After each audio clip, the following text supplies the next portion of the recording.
جس دور پہ نازاں تھی دنیا اب ہم وہ زمانہ بھول گئے.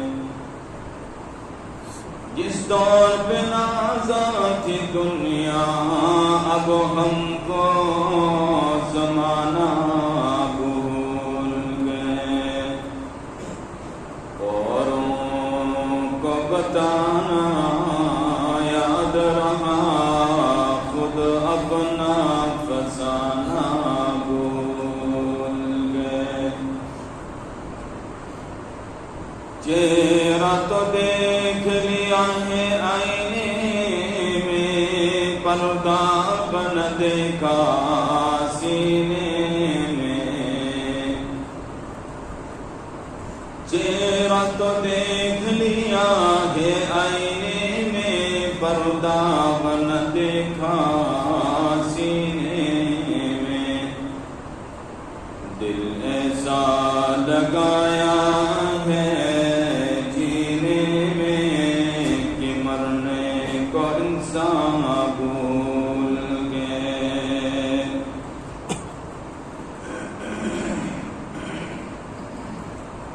نہایت ہی قابل صد احترام دوستو بزرگوں،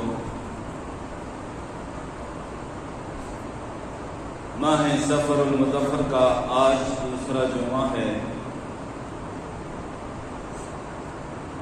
اور یہ مبارک مہینہ اسلامی سال کا دوسرا مہینہ ہے.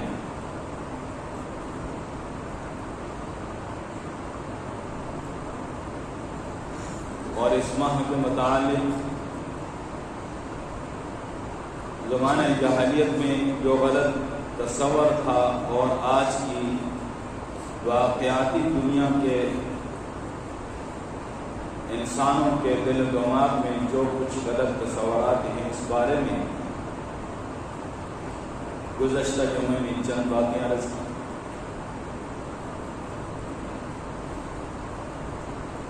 اور اس ماہ کا پورا نام سفر المظفر ہے، یعنی سفر کامیابی کا مہینہ. سفر الخیر ہے، یعنی سفر خیر کا مہینہ. جو کچھ انسان کو تکلیف پہنچتی ہے یا راحت پہنچتی ہے یا اللہ کی طرف سے، ہر مومن کا یہ عقیدہ ہونا چاہیے. قرآن میں اللہ نے فرمایا ما يفتح الله للناس من رحمة فلا ممسك لها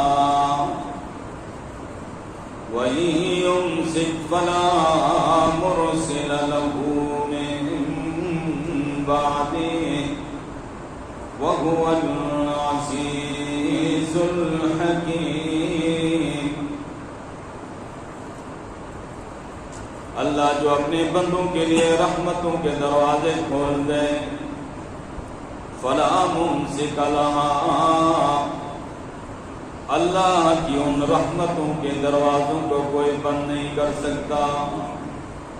وَإِن يُمْسِكْ فَلَا مُرْسِلَ لَهُ مِن بَعْدِهِ، اور اگر اللہ اپنی رحمتوں کے دروازے بند کر دے اس کو کوئی کھول نہیں سکتا.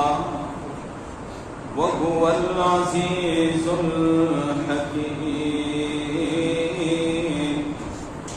وہی غالب حکمت والا ہے، اس میں اس کی کیا حکمتیں اور راز ہیں. دوسرے مقام پہ فرمایا وَإِن يَمْسَسْكَ اللَّهُ بِضُرٍّ فَلَا كَاشِفَ لَهُ إِلَّا هُوَ. اے مومن مسلمان، اگر تجھے اللہ کوئی تکلیف پہنچانا چاہے فلا کاشف لہ الا ہو، اس اللہ کے سوائے اس تکلیف کو کوئی دور کرنے والا نہیں. وَإِن يُرِدْكَ بِخَيْرٍ فَلَا رَادَّ لِفَضْلِهِ، اور اگر تیرے ساتھ کسی بلائی اور خیر کا اللہ فیصلہ فرما لے تو اللہ کے اس خیر کے اور فضل کے فیصلے کو کوئی رد نہیں کر سکتا۔ یہ عقیدہ ہر مومن مسلمان کو بنانا چاہیے۔ تکلیفیں آتی بھی اللہ کی طرف سے ہیں اور ان تکلیفوں کو دور کرنے والا بھی وہی ہے۔ معاذ اللہ یہ نہیں کہ وہ تکلیفیں بھیج کر اپنے بندوں کو بھول جائے یا ان تکلیفوں کو دور کرنے کے لیے کسی اور کی ڈیوٹی لگا دے۔ تو میرے دوستو، ماہ محرم اور سفر کے موضوعات کو سمیٹتے ہوئے میں نے یہ دیکھا کہ ماہ محرم الحرام کی پہلی تاریخ مجھے نظر آئی تو اس میں حضرت فاروق اعظم رضی اللہ تعالی عنہ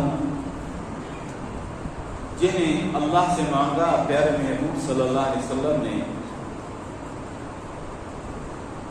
اور جن کے بارے میں فرمایا کہ لو کان بعدی نبی لکان عمر بن الخطاب، اگر میرے بعد کوئی نبی قیامت تک کے لیے ہوتا تو وہ حضرت عمر بن خطاب نبی ہوتے، لیکن قیامت تک کے لیے نبوت کا دروازہ ہمیشہ کے لیے بند ہو چکا۔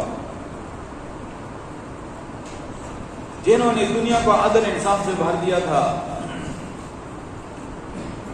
اور آج 21ویں صدی کے جدید دور کے انسان اور یورپ کے جتنے لوگ ہیں وہ اس بات کا اعتراف کرتے ہیں کہ حضرت عمر رضی اللہ تعالیٰ عنہ نے عدل و انصاف کیا، اور جس مقام تک حضرت عمر رضی اللہ تعالیٰ عنہ پہنچے،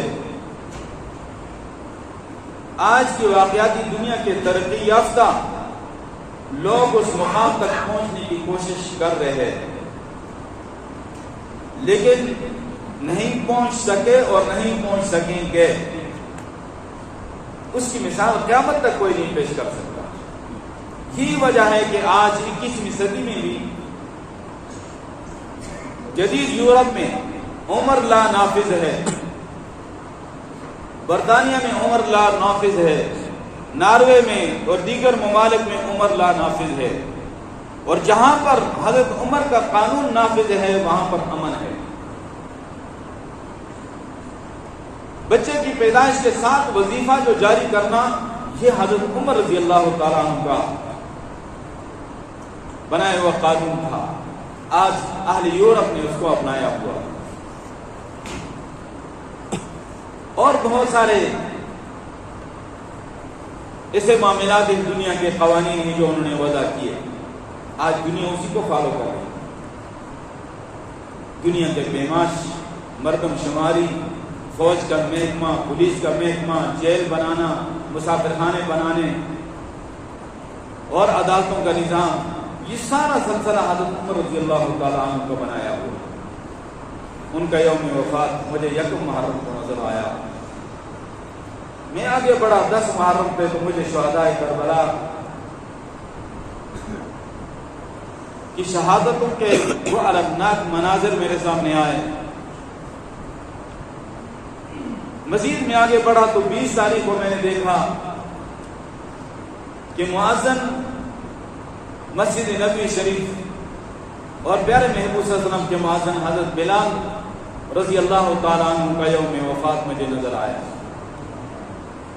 اور اسی محرم میں ایک قول کے مطابق امام زین العابدین رحمۃ اللہ علیہ کا یوم وفات ہے۔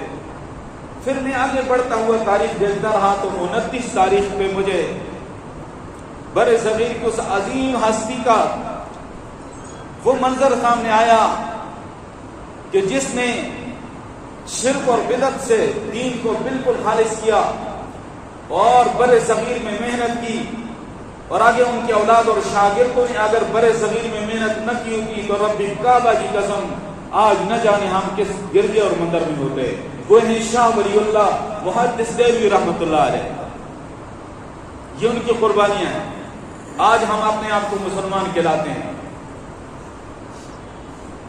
تو شروع مہینے سے آخر مہینے تک مجھے اتنی ہستیوں کی دنیا سے جاتے ہوئے نظر آئے تو مجھے معلوم ہوا کہ یہ دنیا عارضی اور فانی ہے، اور اس دنیا سے سب نے جانا ہے، اور قبر کے دروازے سے سب نے داخل ہونا ہے، اور موت کا جام سب نے پینا ہے۔ اور یہ دنیا جو ہے میرے اور آپ کے بوجھ کو یہ زمین زیادہ برداشت نہیں کرتی. بہت زیادہ ہوا تو 100 سال تک میرے اور آپ کے بوجھ کو یہ زمین برداشت کرے گی. اس کے بعد زمین کی تہ میں جانا پڑے گا. اور پیچھے پلٹ کر ہم دیکھتے ہیں تو کتنے عظیم لوگ اس دنیا سے گئے اور دنیاوی لحاظ سے جن کے بڑے دبدبے تھے اور جاہ و جلال کے سلسلے تھے وہ بھی دنیا سے چلے گئے. بڑے بڑے نشانات بنا کے چھوڑ کے چلے گئے اور وہ عبرت نہیں آتا. تو معلوم نہیں ہوا کہ یہ دنیا عارضی اور فانی ہے اور انسان مختصر وقت کے لیے اللہ نے اس کو اس دنیا میں بھیجا ہے تاکہ اس مختصر پیریڈ میں یہ اپنی آخرت کی ہمیشہ کی جو زندگی ہے اس کے لیے یہ تیاری کر کے یہاں سے چلا جائے اور اس کے لیے تیاری کر لے. اور یہ گویا کہ امتحان ہے اور اس امتحانی حال میں سارے کے سارے ہم موجود ہیں. اور امتحان کا جو دورانیہ ہوتا ہے وہ ہمیشہ کم ہوتا ہے. اور جناب علی کہیں گھنٹہ ہوگا, کہیں 2 گھنٹے, کہیں 3 گھنٹے, لیکن ہوتا بڑا اہم ہے. اس امتحانی دورانیہ جو مختصر ہے اس میں انسان کی جو زندگی ہے اس کا دار و مدار ہوتا ہے. وہ 3 گھنٹے اگر اس نے اچھے گزارے تو اس کی جو دنیا کی زندگی ہے تو وہ گویا اچھی گزرے. یہی مثال ہے کہ ہماری دنیا کی زندگی کا پیریڈ ہے یہ مختصر ہے. اگر یہ ہم نے اچھا گزار لیا تو آخرت کی جو ہمیشہ کی زندگی ہے اس میں ہم کامیاب ہو گئے. تو اس لیے فرمایا کہ دنیا سے جاتے ہی امتحانات کا سلسلہ شروع ہو جاتا ہے. اور سب سے پہلے قبر میں جاتے ہی نا اینٹی ٹیسٹ ہوگا. من ربک کا, ما دینوں کا, من نبیوں کا, تیرا رب کون ہے, کس کی عبادت کرتا رہا, تیرا دین کیا ہے, اس دین کے مطابق تو زندگی گزارتا رہا ہو کیا ہے, تیرا نبی کون ہے جس کی اطاعت کا حکم تجھے دیا گیا اور فرض تھی اس کی اطاعت. یہ سارے سوالات ہوں گے. یہ وجہ کہ اینٹری ٹیسٹ ہے اور اے پیپر ہے. آگے بڑھے گا تو جب محشر کا میدان لگے گا تو وہاں پر بھی پیپر ہوگا اور وہ ذرا تفصیلی ہو. پیارے محبوب صلی اللہ علیہ وسلم نے وہ پیپر آؤٹ کر دیا اپنی امت پہ رحمت شفقت فرماتے ہوئے کہ سنو تمہیں ان سوال اور جواب کا تمہیں سامنا کرنا پڑے گا. جس طرح اے پیپر کا جو 3 سوالات تھے وہ بتا دیے, اسی طرح بی پیپر کا بھی جو سوالات تھے وہ بھی پیارے محبوب صلی اللہ علیہ وسلم نے بتا دیے. اور میں نے جو حدیث آپ کے سامنے رکھی وہ یہی, لا تزال قدم ابن آدم یوم القیامت حتی یسأل عن 5. پیارے محبوب صلی اللہ علیہ وسلم نے فرمایا آدم کا بیٹا اپنے قدم کو اٹھا نہ سکے گا حتی یسأل عن 5, یہاں تک کہ 5 چیزوں کے بارے میں اس سے سوال نہ کر لیا جائے. سب سے پہلا سوال یہ ہوگا عن عمرہ فیما افناہ, تو نے اپنی زندگی کے قیمتی ماہ و سال کہاں پر گزارے اور یہ عمر کہاں فنا کی. وعن شبابہ فیما ابلاہ, اور جوانی کے بارے میں سوال ہوگا کہ تو نے اپنی جوانی کو کہاں پر برباد کیا. ابلاؤ کا معنی کہاں پر پرانا کر دیا اس جوانی کو. یہ جوانی والی آنکھیں تیری کہاں استعمال ہوتی رہی, جوانی والے کان کہاں پر استعمال ہوئے, جوانی والی زبان تیری کہاں استعمال ہوئی, جوانی والے ہاتھ پاؤں تیرے کہاں استعمال ہوئے, جوانی والی طاقت تیری کہاں استعمال ہوئی. ان آنکھوں سے تو نے اپنے ماں باپ کی زیارت کی, اللہ کے گھر پیارے محبوب کے روزے کی زیارت کی, اللہ کے پاک کلام کی زیارت کی، علماء صلحاء کی زیارت کی، یا ان آنکھوں سے تو نے نامناسب مقامات کو دیکھا اور خوش مناظر کو دیکھا؟ ان کانوں سے تو نے اللہ کا کلام سنا یا گانے سنے یا غیبتیں سنی؟ زبان سے تو نے اللہ کا ذکر کیا یا تیری زبان پہ ایسے ڈائلاگ جاری ہوئے جن سے اللہ اس کے رسول ناراض ہو رہے ہیں؟ تیرے ہاتھ پاؤں کہاں استعمال ہوئے؟ ان سارے اعضاء کے بارے میں سوال ہوگا۔ وَعَنْ شَبَابِهِ فِيمَا أَبْلَاهُ، اور جوانی کے بارے میں سوال ہوگا کہ اس کو تو نے کہاں برباد کیا۔ وَعَنْ مَالِهِ، اور مال کے بارے میں سوال ہوگا، أَيْنَ اكْتَسَبَهُ، کہاں سے کمایا؟ حلال کے تو اللہ نے سینکڑوں راستے بنا دیے تھے تیرے لیے، تو نے حلال کے راستوں کو چھوڑ کر حرام کا راستہ تو نہیں اپنایا، سود کا رشوت کا راستہ تو نہیں اپنایا۔